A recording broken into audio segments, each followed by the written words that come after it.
بسم الله الرحمن الرحيم لله ما في السماوات وما في الأرض وإن تبدوا ما في أنفسكم أو تخفوه يحاسبكم به الله فيغفر لمن يشاء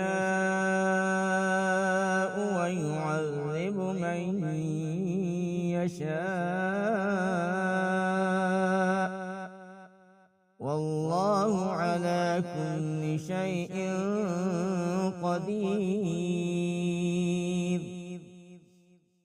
آمن الرسول بما أنزل إليه